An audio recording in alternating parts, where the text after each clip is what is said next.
Welcome all to the 23rd session of Aparokshanubhuti.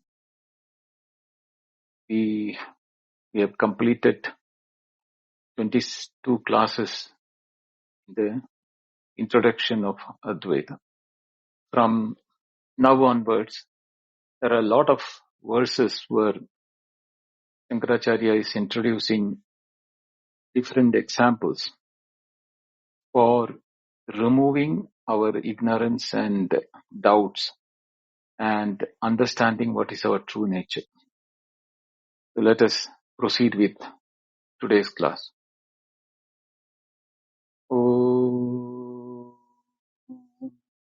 नमो ब्रह्मादिभ्यो ब्रह्मविद्या संप्रदाय कर्तृभ्यो वंश ऋषिभ्यो महद्भ्यो नमो गुरुभ्यः श्रुतिस्मृतिपुराणानाम् आलयम् करुणालयम् नमामि भगवत्पादम् शङ्करम् लोकशङ्करम् शङ्करम् शङ्कराचार्यम् केशवम् बादरायणम् सूत्रभाष्यकृतौ वन्दे भगवन्तौ पुनः पुनः ईश्वरो गुरुरात्मेति मूर्तिभेदविभागिने व्योमवद्व्याप्तदेहाय दक्षिणामूर्तये नमः.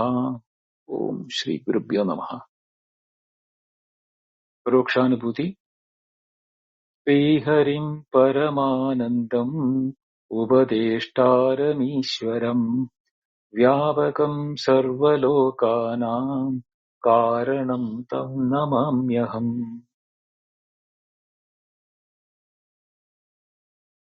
So in the 60th verse, the link pinned up has got the Swami Vimuktananda's word by word translation and the whole translation of the verse, but there is no commentary to the verses as such, except for some words he has explained it by superscribing them. But we have a Vidyaranya Swami's commentary, which was a 14th century commentary, but it is fully in Sanskrit. That is what I am using for my explanation as my source for narration. Yatha mriti gado nama kanake kundala bhita Śuktau hi rajata kyadi Jīva shabdas tada pare. Yatha means just as. Here he is going to give us a lot of examples. Mridi gadaha. Mridi means in the mud or in the clay or in the earth. Gadaha means pot. Just as a pot is an appearance in the what you call the lump of clay, the pot is nothing but the clay itself. Only difference is that it appears to be having a different shape and a name. But if you remove the mud from the pot by itself has no existence. Same way, kanake kundalabhita, in the gold, the ornaments, etc. Now here also, similar to the mud, the gold has not become something different from what it is. So it is only an appearance, gold itself appearing as the ornaments, like the earrings, the bangles, the chain, bracelet, etc. So these two examples are to show that the substratum or the source from where is only a appearance in the utilitarian value with the name and form, but the content, which is either the mud or the gold, they have not undergone any change or they have not become really the pot or the ornaments. Now here, if you look at the next two examples, which is he saying that Śuktau hi rajata khyati, the silver appearing in the shells of the seashore. We have the seashore, we mistake sometimes the silveriness of the shell to be that of a coin, a silver coin or a silver, disc or something like that. Here, the difference is that the silver has not become an appearance in the shell. It is not knowing the true nature of the shell, which makes us superimpose our knowledge of silver because it is shining similar to the silver.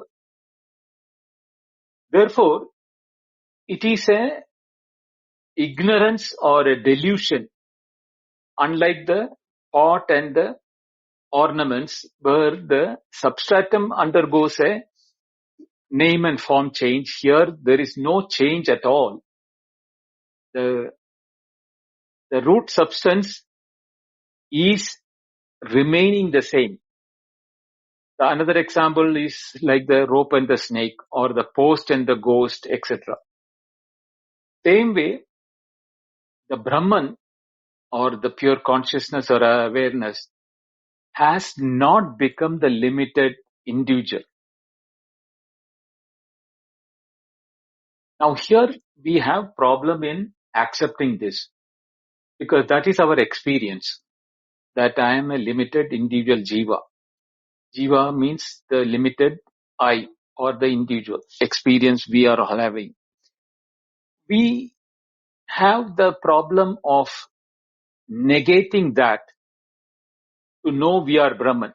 Even though the examples are very clear, we are able to make out how the pot is not different from the mud, or the ornaments are not different from the gold.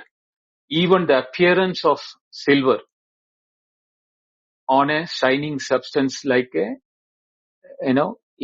insignificant seashell.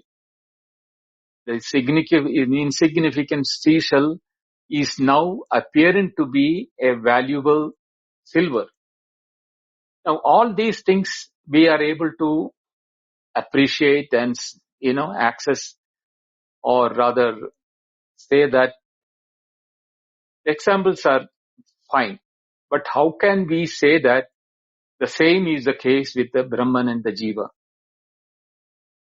It is very difficult, because what is being told about Brahman is that it is pure consciousness. It is not going through any change. It is always the same, and there is only one Brahman. But here we, as the Jīva, we are multiple in nature. You are there, I am there. Every experience in ours is multiplicity in nature. So how is it that the Brahman, which is supreme, is only a name when it becomes the Jīva, but the Brahman has not become the Jīva, or my Jīva experience is not that of Brahman. So how do I reconcile this? Is a big question which will be having always. Let us see some more examples which Acharya Shankara is narrating in the coming verses to make it very clear to us. The 61st sloka is that Yathaiva Vyomni Neelatvam Yada Neeram Marustale Purushatvam Yadha Sthanau Tadvat Vishwam Chidatmani Yatha Eva, just as Yathaiva. Similar to another set of examples he is referring to here. Vyomni Neelatvam, the blueness in the sky. Now, this is a phenomena due to the ozone layer and the sunlight, and we are having the blue zone. But this entire sky is not blue. But for us, the experience is that the sky is always blue wherever, east, west, north or south we look, the sky is seen as blue.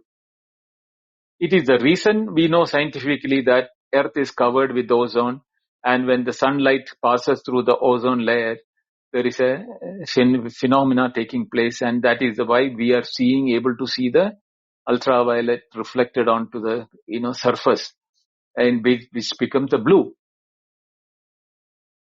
But the sky is not blue. There is an appearance of blueness, and that blueness is now attributed that the entire sky is blue. If entire sky is blue, I should be seeing everything in blue, like as if I have put a blue glass for me to watch everything. So when I am seeing something, I am not seeing it as blue, I am seeing it as in multicolor. So why is that? If the sky is appearing blue, at the same time the same sky, for transactional purpose, when I am looking at objects, I am able to see red, blue, white, black, orange, all the colors. It should have been, tinted with blue if the sky was blue. But that is not the case. Yada neeram marustale. That is, in a desert, we see the mirage. The mirage is appearing as water. And in desert, which is full of sand and hot sun, the chance of water being there is not a phenomena which can be accepted. Yet, due to the refraction, that the density of air between the one layer to another layer, we have a refraction which is called the appearance of wateriness in the air. But that wateriness is now placed onto the sand which is not having water. The wateriness is in the air. But we are attributing that the desert has got water pond in it. And this is the reason why it is deluding even the animals for running towards that, and they die of thirst. That is why it is called Mriga Trishna in Sanskrit. Mriga Trishna, Mriga means animals. Trishna means, desire. The desire by the animals to drink water by seeing the difference refracted air as water and placed it as a pond in the desert. A thing which is not there is now being projected to be there. Same way in the sky, the blueness is not there in the sky. Space is without color. But when we say the sky is blue, the space is now given a color which is blue, which is not the nature of the thing. So what is not the nature is now being attributed to things which are not having that capacity to have that nature. And yada sthano purushatva. Same way, the post being considered to be a man in the, when you do not identify the post, we feel as if somebody is standing there. Now that the capacity for the man to be like a post is not possible. But the shape some other is mistaken, and we say it is appearing as a man. So the post as a ghost or a man, the water in the desert, and blueness in the sky, all of them are impossible things being made possible due to miscognition or the wrong apprehension of the truth. We know the truth that the sky is not blue, yet we transact with that knowledge. We know there cannot be water in a desert due to that, but yet we see that wateriness and we say that the desert appears to be having water. Same way the post and the ghost, or the post and the man. Advat chidatmani vishwam. Now this is again similar to the Brahman and Jīva. Here he is referring to the same Brahman, Chidatmani. Vishwam means the whole world of objects. Not only the individual is a projection, even the whole world is a projection or appearance where it is not supposed to be the multiple nature of the world in Brahman, because Brahman is only Ekaha. That is only one. So the verse from 61 to 64, we are having a lot of these examples which is being given one by one. Vidyaranya Muni is equally giving the commentary that ajñāna-avasthāyam pratiyamanaha ya Jīva Brahma Vedaha sa nāma-mātra iti. Ajñāna-avasthāyam, due to the state of ignorance. Pratiyamanaha, what is being appearing, which is not there, but appearing to be there, that is the reason why the Jīva Brahma Veda, the differentiation between the individual and the Brahman. It is not saying the individual is not there. But individual is, Brahman is not known. We think that we are limited by space, time and time, object, body, mind, intellect and association. Then we think that we are the body, we are the sense organs, we are the intellect, we are the mind, we are the body. And we say that we are limited by the body. Whereas our true nature is Brahman or Atman or pure consciousness, awareness.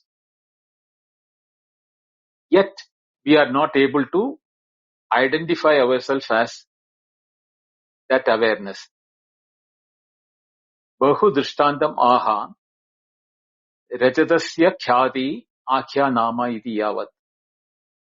The appearance of silver on the cell is only namesake, nāma-mātra. Pare brahmani Jīva shabdaha tata. In the Supreme Brahman, the names Jīva, individuals like you, me, etc., is only in that sense only. Now here is, as I told you, the problem of acceptance of this as this part of it. That how can I be a Brahman? The duality of Jīva and Brahma is only due to ignorance. Ajñāna-avasthā. How? Because I am always awareness. I am that pure awareness. And the limitation I am facing or I am experiencing is due to my conditioning this awareness with a limitation to the sense organs and the mind and the body. The body sensation is due to the touch sensation, because the touch sensation is there in the entire body from the head to the toe. We are feeling touch sensation both external and internal also. When we drink hot coffee or a cold ice cream, we can feel the heat or the cold even inside, in our stomach or our tongue, intestine, etc. So all this touch sensation is of the body, physical body. We are limiting due to our identification of the touch sense that we are within the body. This limitation which we are conditioning ourselves is due to our non-apprehension of the experience of touch sensation. The experience of touch sensation is happening at the skin level, both internal or external. But that is not what is the experience. The experience is pure awareness. Even when we are having the touch sensation, it is only due to awareness that we are able to have the touch sensation. If we are not able to have the awareness at that spot, we do not know whether there is any, what you call, limitation to that. Now, the best example is only can be told when we have a numbness in the, either in the fingers or in the leg or some part of the body we have numbness. We don't have any experience of touch at that time. When we do not have that experience, we are not able to limit ourselves at that spot. For example, when you sit for a crossed leg for a long time, you become numb. Your legs become numb. You are not even able to stand up because the leg is so numb that you don't have the sensation to your knee down onwards, that sensation to touch even the floor or even to stand properly. What does it show? It only shows that we had identified our capacity to only touch sensation. Therefore, we are identifying that the standing is not possible because I don't have the sensation there. If you stand there, what happened? Nothing will happen, but you will feel as if you are falling, because again, that is our dependency of that spot. Now, when you come to the same other senses like taste, sound, vision, all those things are located in the body, and we depend upon these sensations for what we call it as an experience of the individuality. This I am talking about the waking. So what happens is that when we are experiencing the individuality, our dependency on the mind and the sense organs are the reason why we think, but it is the awareness. Now, when we go further down, why, how come awareness is important is being explained by Shankaracharya in the verses to come.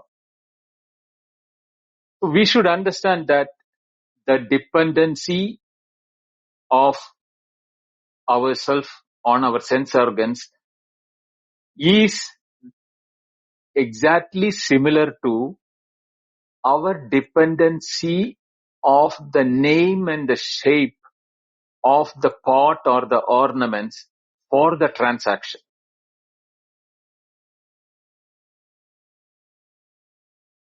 The name and the form is important for the transaction purpose, but if the mud is not there, the pot is not going to exist there. Just as the awareness is not present in any of my sensory input, that sensory input is non-functional. Either I am not able to see, or I don't hear, I don't taste, I don't touch. All these things are possible only due to my awareness being present in the sense organs. Just as the presence of the mud is required for the jar to become an operational jar. That is why the example, people are not able to find out that how come I am not able to identify the pot and the gold ornament examples for myself and Brahman. In the case of the other example also, it is the same way, which is that, what is that? In the post and the ghost, or on the appearance of the silver and the nasal. Saying is Sarvam Vishwamapi Brahmani nāma-mātra. Now, in the object, now when I spoke about the subject, we knew how the example works for the person thing. Now take the example of the names and forms as the world, the Jagat or Vishwam. Every object which is being present in the world is available for transaction only when the sense organs are interacting with that as I as a subject. The object becomes an object for transaction only when I become the subject. Now, when the awareness in me is not able to pass through the eyes to see an object, even the object, let us assume that is present there, I am not able to see the object. Now the awareness in me is not grasping the awareness of the object or the presence of the object. Now how do we connect between these two? The object, let us analyze what is an object. Just as we analyze the subject, what is an object? Object is a name and form. Let us take the jar example itself. That jar example has got a name and a form given by me, the one who is having the experience of the jar, onto a subject which is called, on a substratum which is called the mud. The mud has now become the pot, and for me the pot is there. Now the dependency of the pot is the dependency on the mud. The dependency on the mud is the dependency on its own existence. Unless the mud exists, it cannot become the pot. So the existence aspect of the mud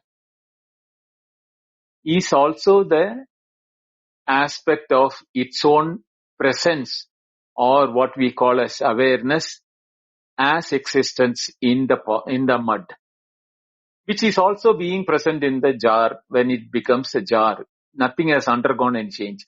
The existence of the mud becomes the existence of the jar. The awareness with which the mud existed, it is there. That aspect is now being transferred into the jar. So the jar is also having that existence awareness. Now this existence awareness is not different from the Brahman or my own awareness. Because I also exist. If only I exist, I can say I am existing, and that my existence is in the form of awareness for myself. Same is the case that of the world. So the Vishwam also, or the world of objects in the world, is also the same Brahman or Atman which is being referred here in this Advaitic principle called Brahman. Not only did the Jīva is a name, but entire universe is also nothing but a name in Brahman. Ultimately, there is only one thing.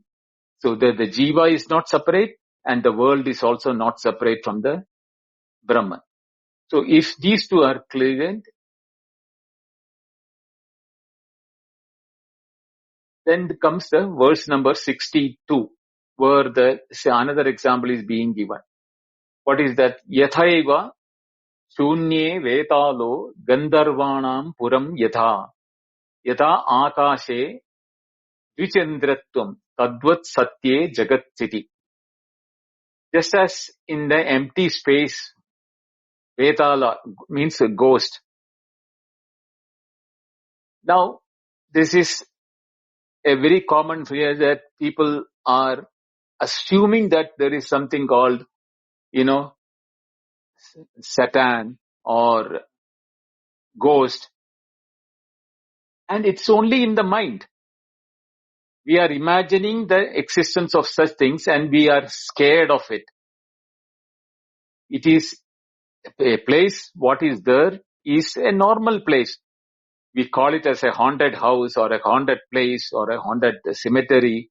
All those things are being given in word, an empty space, shunyam. Actually speaking, what is there is an empty house or the cemetery, etc. But we call it as a ghosted or a haunted place. Yatha Gandharvanam Puram Akashe. Yatha Akashe Dvichandratvam. Now that example says that Gandharvanam Puram is example of imagining, in the sky when clouds take different shape. It will appear as if it's a beautiful city which is being created, and we call it as a Gandharva Nagara, or imaginary place where there are, celestial beings which are being there. Nobody has seen it. We all assume that there is a celestial place where, the celestial beings are enjoying life, etc. It's all imagination. Just as the ghost is an imagination, even the celestial people, whether it is a Indra, Brahma, or whatever may be that celestial names which we are using it, they are all imagination, just as we are imagining the ghost or a post in the thing. Another thing is that Dvichandratvam, the, second moon, when the moon cannot be two, we all know that. But when the defect is there in the eye, like a cataract, etc., that second moon is seen. The second moon has no possibility or potency to be there, existing for its to appear as a second moon. It is the defect of the one who is having the vision. That is the reason why the second moon is being seen. Tadvat satye jagat sthiti. In the truth, where there is no possibility for a second one, na dvitiyam asti. There is no second one in that non-dual Brahman. We are all imagining second things, like the ghost, like the celestial beings, and like the second moon, etc. It is all our ignorance or our defect. The reason why we are projecting these existence of these, what you call, non-existing things in the places where it has been given it is. Nāma-mātra prapanchasya mithyatva avasana ardhya. That is nāma-mātra prapanchasya. The name of the universe, it is only for transactional purpose. There is only a nominally real. Mithyatva vasana adhardhyasya. The adhardhyasya means the firmness of conviction. Vasana, that is due to the tendency in which we are, conviction is on us, in each one of us. Whether you believe in Vishnu, Jesus, or the Father in heaven, or whatever may be the thing, all of them are our conviction. In reality, there is only one truth. Don't call it by any name. That is why the word Brahman is also, sometimes I am saying that you cannot use that name. But it is all due to unreal conviction. If we are convinced about the reality, then there is no need for any imagination. The imaginations are all when we do not know the reality. Why do we imagine that the house is haunted and the ghost is there? Because we do not know the reality. Same way, we do not know the reality of Indra, Brahma, etc., all the celestial beings, whether that is what you call the angels in the heaven, etc. All of them are nothing but our imagination. Same way, it is our imagination, and we transact with the world as if it is real. We are transacting with the world as if it is individually existing and separate and real apart from Brahman.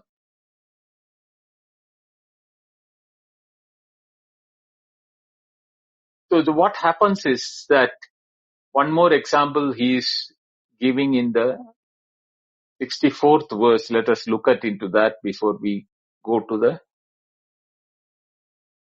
next one. Yada taranga kallola jalairmeva puratyalam patra rupena tamram hi brahmandai dhai tat atmata. Just as taranga kallole. Taranga means wave. Kallole means ripple. Taranga kallole means the ripples and the waves. In water, there is, other than water, there is nothing. But we have experience of waves, ripples, bubbles, cloud, etc. What are they? Water alone. The water has never become separate from water, but because our experiences are multifarious in nature, therefore we give them the names like waves, bubbles, ripples, cloud, rain, etc. All nothing but pure water only. It is only the water that is existing, because we go through different experiences. Again, the problem is lying with me, who is not able to differentiate the oneness in the waves, the water, the river and the rain and etc. as nothing but water.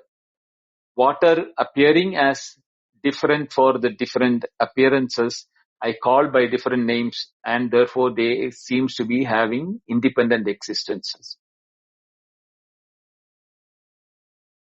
Patra rupena tamram hi. Just as the pot and the mud, here it is a tamra means copper. Patra rupena, in the form of a plate. Purati, it is what is appearing here. Tada brahmandadhai, brahmandaughai, brahmandaugha. Augha means as the whole universe. Atmata, Purati. If you really look at that, the world, where did the world come from? Appearing to be existing. If the world has an appearance which is separate from me,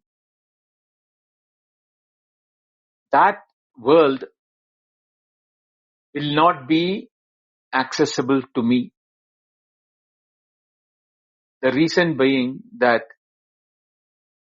if something can exist outside my awareness, I am awareness. If something can exist outside my awareness, is what we have to think about. Is it possible something to stay outside my awareness? No. That is the reason why it is the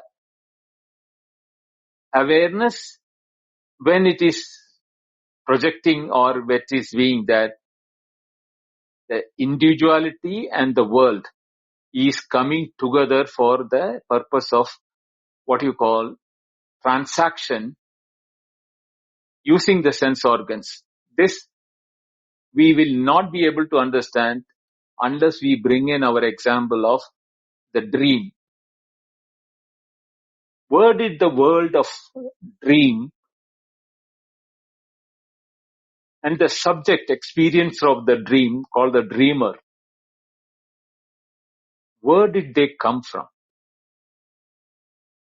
Where is their existence depending upon? The dream world and the dreamer appears to have become existing only in my awareness.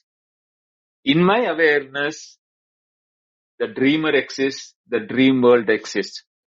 And when my awareness is withdrawn, the dream is gone.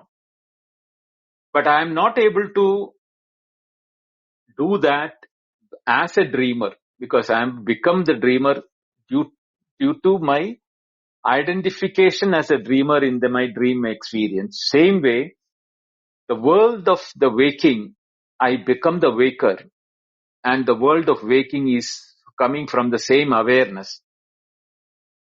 Since I am the waker, I am unable to. I know that it is my awareness which has become the awareness as the waker and the world of objects in the waking. The only place where we know that they both do not exist, same as the dreamer and the dream world do not exist, is in the deep sleep. Because we have deep sleep, we can say that this waking and the dream as potencies were present in the dream, in the deep sleeper, but not as separate entities. Just as the dream is projected and the dreamer and the dream world is projected, the waker and the waking world is also a projection from the point of view of the deep sleeper.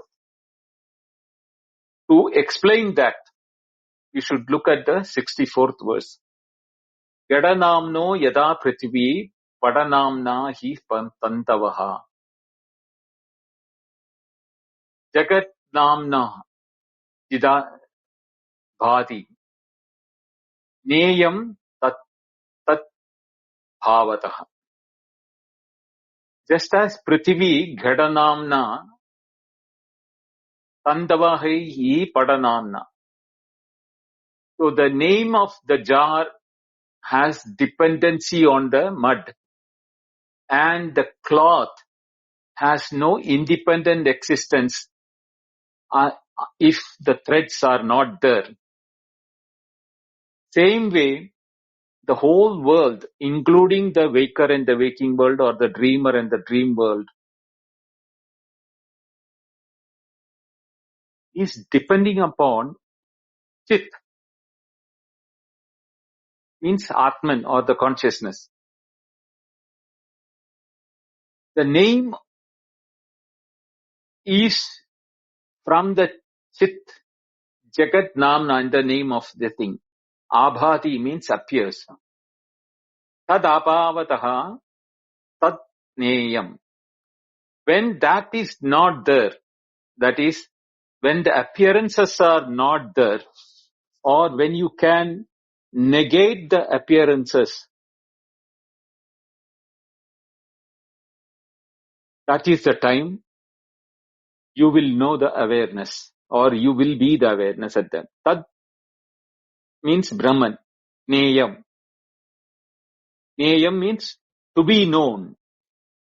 It is saying not, you cannot know it. You can know it.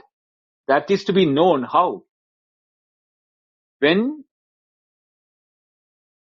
the multiplicity is negated. You don't negate them as how they are as names and forms. The negation of the multiplicity is the negation of the name and forms only, not the fundamental substance because of which the multiplicity is existing. What is that? The existence and the awareness, Sat and Chit, or Satyam and Jnanam. And that is what is called Brahman, Chit or Atman. Just what the meaning is that just as it is earth that appears under the name of jar, or it is threads that appear in the name of cloth, so it is Atman that appears under the name of the universe. This Atman is to be known by negating the names. That is, the beauty here is that we should understand we are not negating the world. We are negating the names and forms of the world. To know, for the purpose of what? To know the fundamental reality, what is the nature of the world or the nature of the experience which we are having as a waker and the dreamer. This is the reason why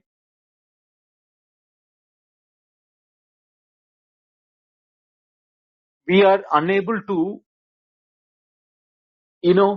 know ourselves, because we are identifying with the waker. But in waking only we can know the Brahman or ourselves. Because all the time, whether waking, dream or deep sleep, we are what we are. Nothing is going to change. We can know only what we are. But we do not know who we are or what we are. The reason being that the dependencies on our imaginations and notions which we have made around us in the waking and in the dream, etc., we are unable to get out of that. That is why, tadabhave, with the absence of these names and forms, what is existing? Think. The only thing what is existing is existence. You can never remove existence. That existence itself is awareness, in which awareness not of the nature of the mind knowing something or the intellectually knowing something or the consciousness or the awareness transactional at the mind level, but the presence or its existence which is in the form of it telling us that its existence is there. What happens to us is that when something is being existing and telling its existence, we do not see that aspect of existence awareness of the object, but we are conditioned or convinced that it is either a jar or an ornament, because for us, the jar or the ornament is things which are existing, but not the fundamental reality which is existence awareness, which is adorning or which is taking on a name and form to become a transactional reality or the world. Just as when the mud is removed, the pot cannot exist, or the gold is removed, the ornament cannot exist. If you remove the existence and awareness that it is the same, one and the same, when that is removed, can the object ever exist? It cannot. Where will the existence and everything there? Because for the object to exist, it needs existence and awareness. That is why, in the 65th verse, Acharya is saying that Sarvopi vyavaharastu brahmana kriyate janaihi ajñānāt na vijananti Mrideva hi gadadikam. Beautiful. Beautiful example. Janaihi. All the people. Sarvya. Vyavahara api. All transactions which we are doing in the world, we are actually transacting with Brahman. Now the problem is that we do not know the nature of Brahman. We know only the name and form. Ajñānat mrideva hi gadadikam. Just as due to the ignorance, the pot is the transactional entity, not the mud. But gadadikam, like the pot, etc. Mrideva. We are transacting with the mud. We are using the mud for storing. We are using the mud for storing the water. It's the mud which we are using for even measurement. All things are being done with the mud. Even when it is being transacted with the mud, our transactional, imaginary, conditioned mind thinks that we are transacting with the jar which is made out of mud. But for us, it is the jar and the size of the jar which is transactional value, and we do not go into the nature of the jar which is the mud. Same way, everything in this world which we are transacting is nothing but existence and awareness, Sat and Chit. But we transact it using the name, nomenclature, Nama-Rupa. This Vyavahara Hetu, this reason for our transaction, without knowing the fundamental reality, but the transactional reality, is due to ignorance.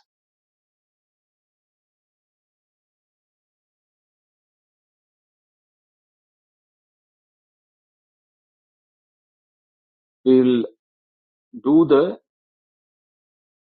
6:30. Okay. We'll do the 66th verse in the Friday class. We'll stop here because that need to be completed using repeating this summary of these verses. Om Purnamada Purnamidam Purnat Purnamudachyate Purnasya Purnamadaya Purnameva Vasishyate. Om Shanti Shanti Shanti. Harihi Om. Shri Gurubhyo Namaha. Harihi Om. Thank you. Dhanyawada. Pranam Binduji, thank you very much. I've opened up the hand raising and the chat. I see you've already pinned the link on the top. I'll paste the other link in the chat. And I apologize for being a bit late. Let's progress to the discussion if anybody has questions. Again, thank you, Binduji. Thank you, Prakash.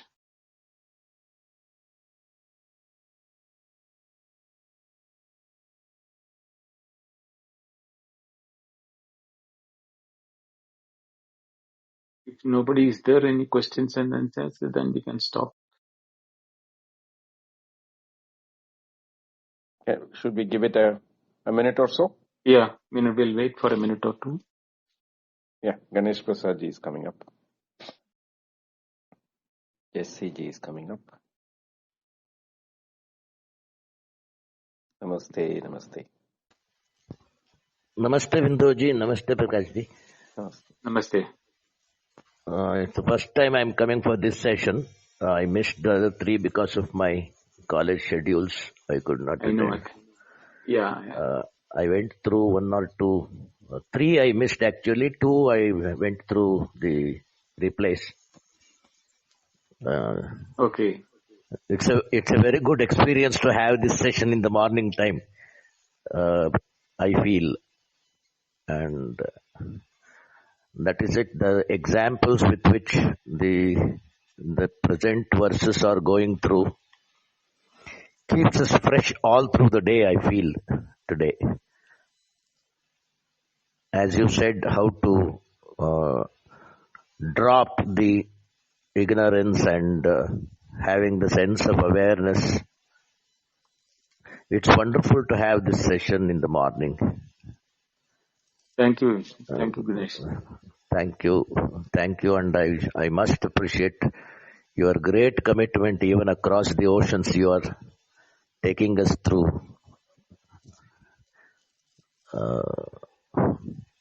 Thank you, Bindoji. That's what I wanted to share this today. Oh, thank you, Jay. Thank you, Ganesh.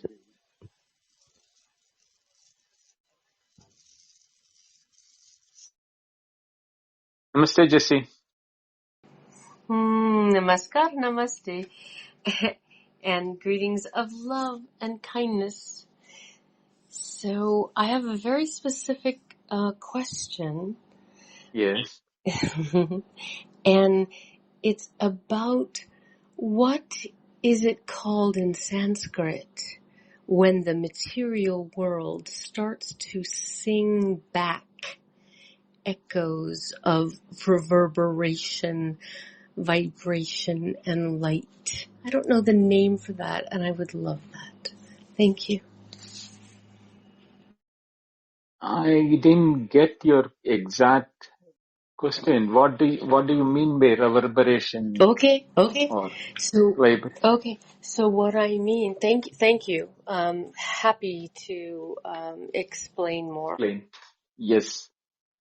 So when I look out from a source of love onto a loving universe that excludes nothing, I often, not always, but often feel a reverberation back, an echo, a song, a note, something that comes back.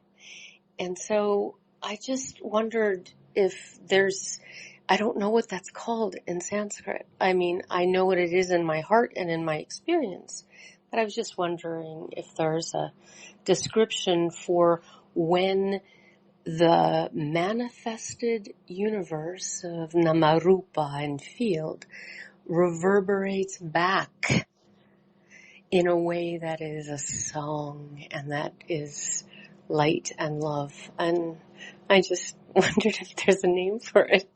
Thank you. Well, it is what is called reflection in English, but in Sanskrit we call it as a pratibhasa. Or, the nature, what is actually happening is that when we are seeing the objects, when an object becomes, let us say, inanimate, transactionally valid, and utilitarian value is there, we are all getting conditioned by those values of the object rather than the nature of the object. We are not saying that those things have no meaning to it. Otherwise, there is no life. They have meanings. It is just like that, Yes, and seeing things anew, right? Yes, a glass jar anew. given to the hand of a child. What will be the fate of it? The fate of the glass jar will be, he will be treating it as a toy only. He has no differentiation between the jar, whether it is a glass jar or is it a rubber toy which is looking like a jar in his hand. He may play with it and drop it. The rubber jar will not break, or plastic jar may not break. But if it's a glass jar or a mud jar, it will definitely break into pieces. So what happens is that we are transacting with the knowledge it is a mud or a glass or etc. everything. But before it becomes mud or glass, there is something, the substratum from which everything has a common existence and what you call that common nature in which these things are appearing. If it is not common, the differentiation between the waking and the dream would not have happened. The differentiation is that even though both are in awareness, it is awareness itself which is appearing as the waking and the dream. Because our transaction nature changes, the dream becomes dream and the waking becomes waking as separate experiences. But as experience or awareness, what is happening, there is no difference between the dream and the waking. I'm not answering your question of that Sanskrit word, but I'm bringing in the explanation in such a way that it becomes clearer that we understand that the name there is only one, that it is a nameless thing, actually speaking. Even the transactional name which we are using as Brahman or Atman is only from the transactional point of view. In pure state of being, even that name cannot be transactionally used. I am Brahman or I am Atma cannot be used. That is why Shankaracharya himself says that, even the Vedas or even the Upanishads are objects in the transactional world and it has only purpose in the transactional world. But in reality, there is no transaction.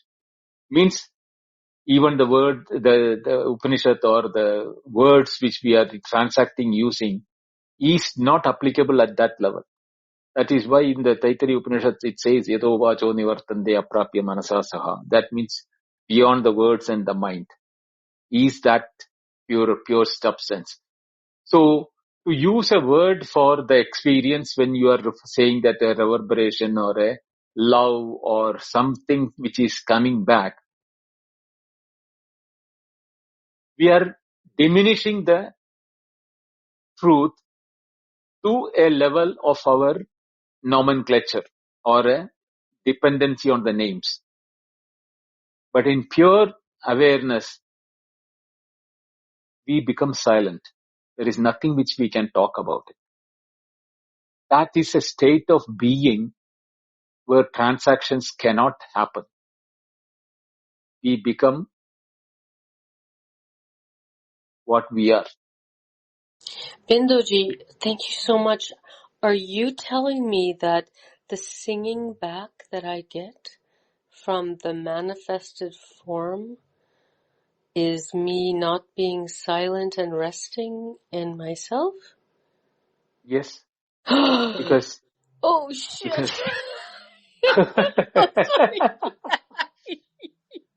Okay, sorry. I'm sorry. I love you guys. I'm sorry.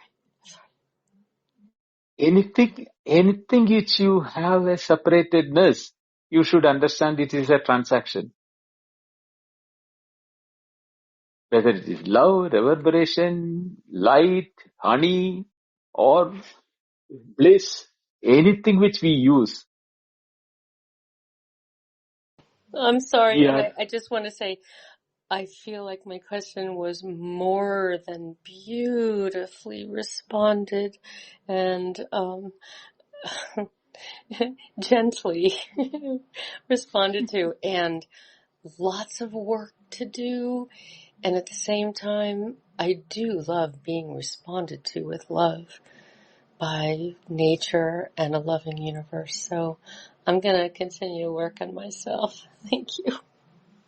Thank you, Jessie.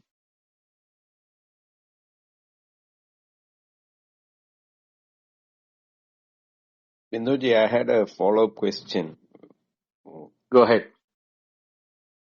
So, is it a correct discernment when says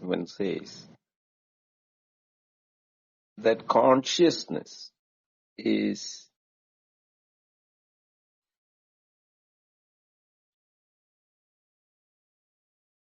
merges into awareness, but can give rise to contents of consciousness? Is that a good way to discern that aspect? No. In fact, it is the other way around. The reverse is what you have to say. The objects are nothing but our awareness itself, which is being projected as experiences. And when we understand that, the fundamental reality or the substratum or the nature of that process, we are not going to use our mind anymore.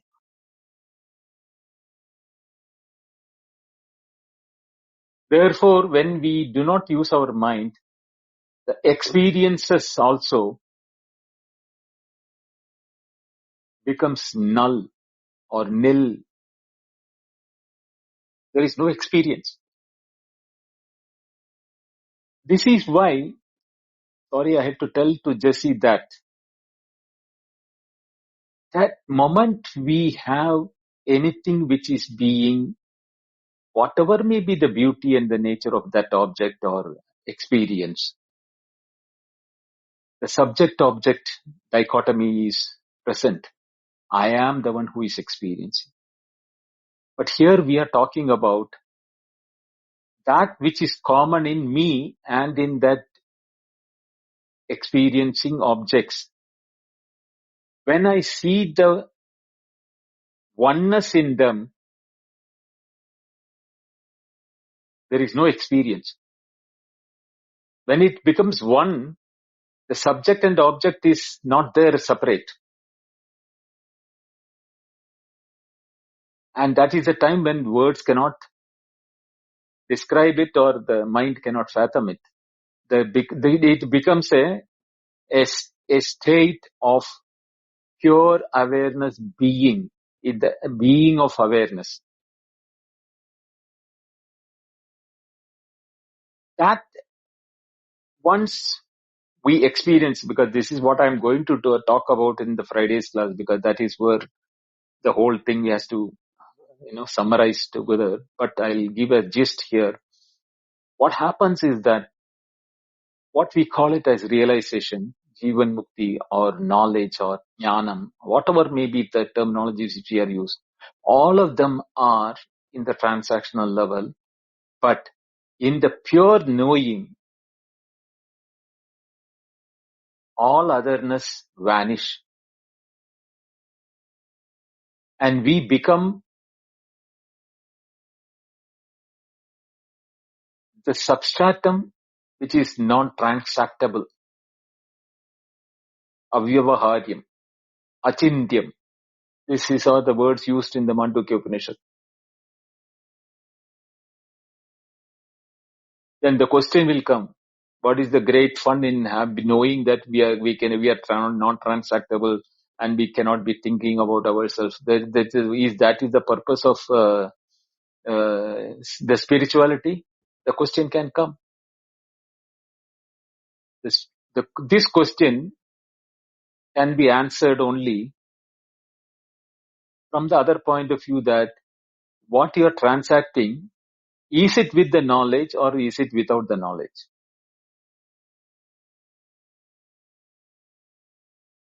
With the knowledge, there is no transaction.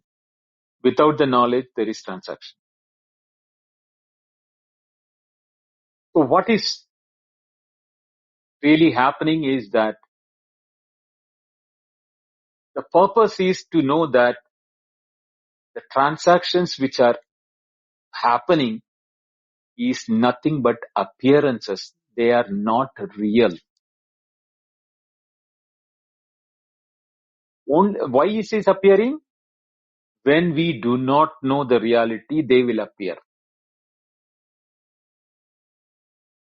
When we know the reality, they will appear, but they will not appear separate from us.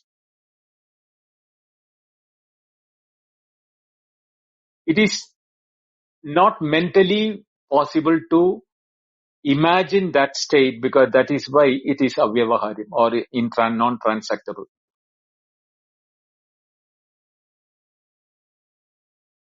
What does it help? When you know that state, or when you become that, you are no more going to be doing any transaction as a fundamental reality. And when you are transacting as an individual, that knowledge helps you to transact with one truth, that these transactions are nothing but the same truth which I am transacting with. They are not real. And when they are unreal, they have no potency to do any good, bad, ugly, or any type of complications which we are mentally otherwise planning.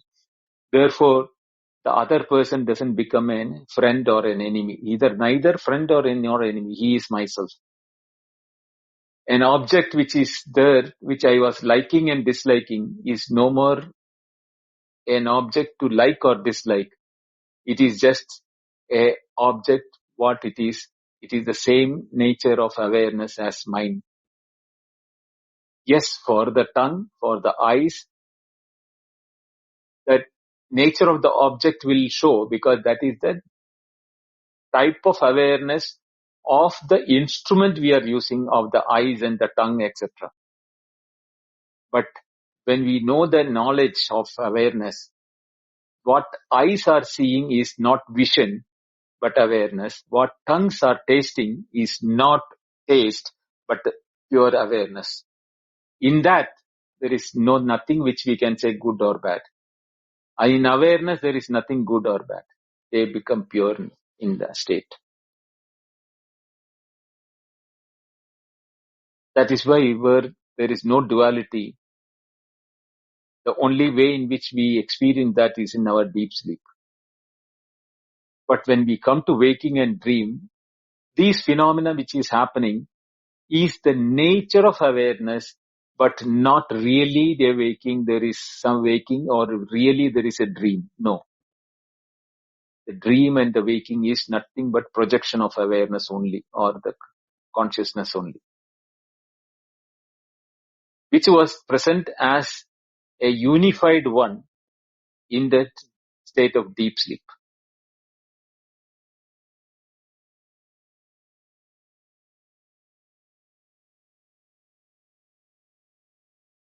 Yes, thank you, Binduji.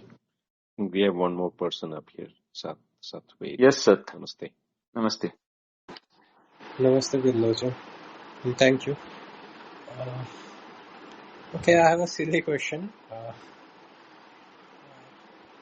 Is ignorance only the lack of apprehension of underlying reality when interacting with the world? Or is it along with the will or imagination the cause of the world with names and form? It is lack of knowledge of reality.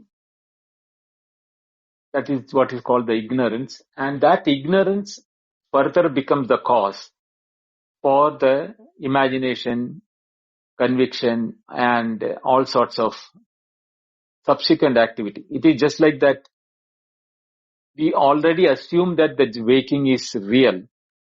And because the waking is real, we imagine the pot is real, the mud is real, and gold is real, ornaments are real. All this is because we think the world is real. But when we look from the point of view of our deep sleep, similar to the dream, the waking is also things which are coming in appearance and going from appearance. They are not there permanently. Therefore, we feel that these imaginations, appearances are further, imagined by not knowing what is the phenomena or what is the way in which awareness or consciousness is appearing as the world of object. That is why in the Mandukya Karika, Gaudapada said, no, Esha Ishasya Swabhavaha. This is the Swabhava or the nature of that Brahman or Atman. To be aware. It is projecting itself to be an object, to be aware of itself. That is, I become the dreamer to be the world of the dream, to experience the world of the dream and the dreamer. I become the waker and the waking world for the purpose of experiencing. And what is that? That is nothing but the nature of the experiences itself, the nature of awareness. What is the awareness? Means it is the nature in which awareness experiences awareness. Tasya bhasa sarvamidam vibhati. That is when the awareness itself is the one which is becoming the multiplicity and we are experiencing it as multiplicity. So there is first what we call it as not knowing the fundamental reality as the ignorance and not knowing the nature of that fundamental reality as awareness has the potency to project the waking or the dream or the dream sleep or the individuality, etc.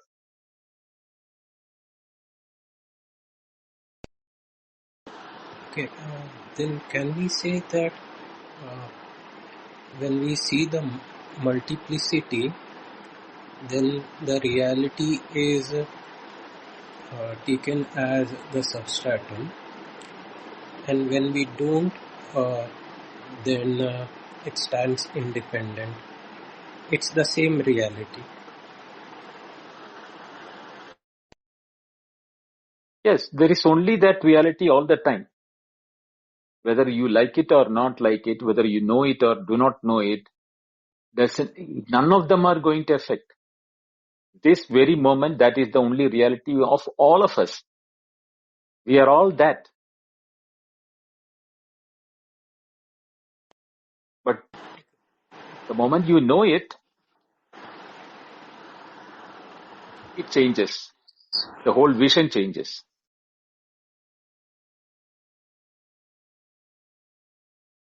Go ahead.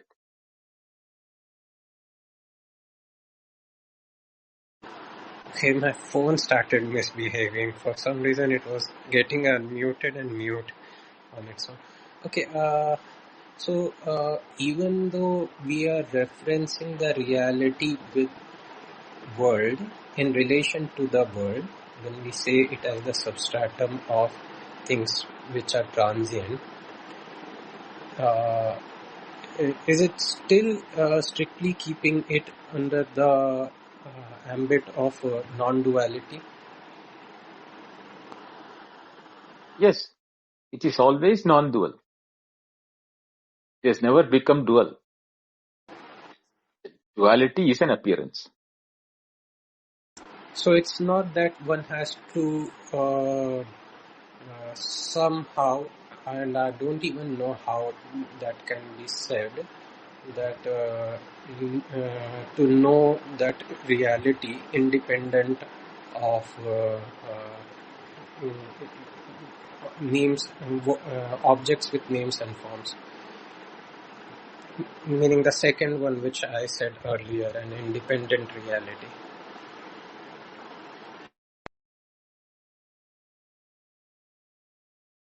See, the names and forms are used for transactional purpose on one truth appearing as multiplicity. It is one water which appears as the ripple, the waves, the cloud, the rain, the stream, river, etc. Same way, the same space in which objects are appearing, the objects appear to be different from the space, even though the dependency of those names and forms of the objects is on the space.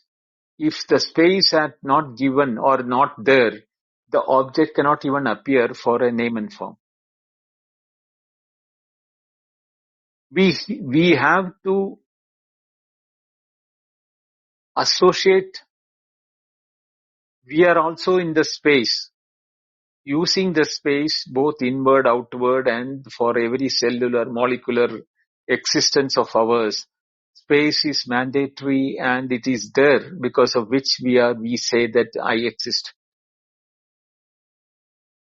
But that the issue will be, without that space, I cannot even say whether I exist or not, because I cannot even imagine a situation. But this awareness, consciousness which we are talking about, is the one which is even giving this existence for the space to be what it is. Because the space has to exist before it allows anything else to appear or be in it. So, we are talking from that point of view that truth is the fundamental reality. Other than that, everything else is dependent on that, but they cannot be different from them. That is why very important. See, there is a dependent reality, means there are two things. One is dependent on the other. It is not that way we have to think about it. It is that dependency of the waves to exist for itself on water. The waves are not different from the water. Same way, we are not different from Atman or Brahman when we are all looking into that fundamental reality. Okay, can I ask another question? Yes, go ahead. Okay, so if it's imaginary, then why the imaginary objects are also called Brahman? Like it said that which comes from Brahman is also Brahman. I do understand that there is nothing else. Is that the reason? Yeah, that is the reason. So the imagination is nothing but awareness or consciousness or knowledge or whatever name you want to call it. That is the reason why we are calling it by a different name. Imaginary or unreal, illusion, ajñāna. All these terms are used only to show that they are not there at all. If at all you feel it is because you are imagining it. So permanency achieved in mind through imagination is the same reality experienced. See, it is not imagined in the mind. When the imaginations stop and the words, dependency on the words or experiences as separate from ourselves. It cannot be an experience for me where I become the subject and that becomes an experience for me as an object. I am that. When I become that, there is no separatedness to way I can that I am the experiencer and that is my experience. And when this type of a thing takes place, it is not in the mind. Because mind always can only project it as a content for the mind. Here there is no content for the mind. It is as good as mind knowing itself. Because mind is not different from you. But absence of thought and one thought alone seems the same, right? It gives the experience of impermanency. No. One thought also is a thing known to you. If it is a thought, it is known. And the knower is you. So it cannot be even one thought. A state of thoughtlessness in awareness.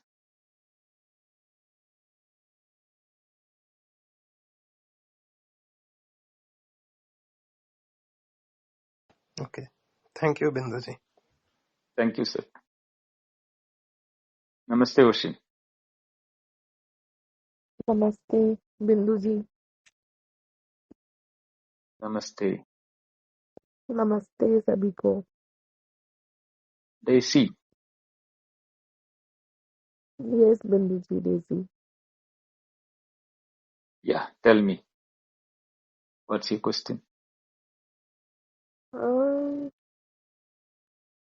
I actually have so many questions, so I don't know which question to, put first. Have you been listening to my talks in this class or in my YouTube? Not in YouTube, but here, yeah, I was listening to you, and I feel that you have very deep insights about life and spirituality, and but I don't have such a deep insight to ask questions. But then I can ask one question to you that uh, if the thoughtlessness is so important, uh, uh, if the thoughtlessness is so important, then if for example, me, I'm talking about myself, if I get into a state of thoughtlessness, for example, for a moment, for a second, there is no thought, and in another second, there is a thought that in that the previous moment there was no thought. So it's little, it it's little weird to think that like that. Like if I am thinking I don't have any thought, then this is also a thought. So it becomes it becomes a loop. Like for example, if somebody is not having any thought, then I cannot talk to that person, because if he claims I don't have any thought, then it's a trap, because that is also a thought. And in that case, I think that person cannot communicate at all, not with even themselves and with others also, because anyway, it becomes a thought. So I don't know how to experience such state. That's We are my all experiencing that state in our for moments or for you even completely. in the state of our deep sleep. Hmm. We do not have any thoughts. At the No, same time, we cannot say we do not exist. mm. We say I knew nothing is my statement, because that is a totally thoughtless state. Because if anything is that appeared in that one, it would either become a waking or a dream. Okay.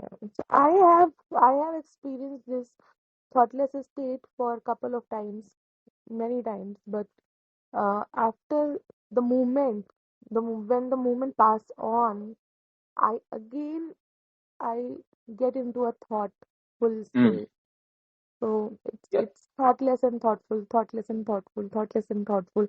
I have never experienced a continuous thoughtless state. Uh, like right now, I'm talking to you. I'm talking to you because I have some, information, thoughts, experiences.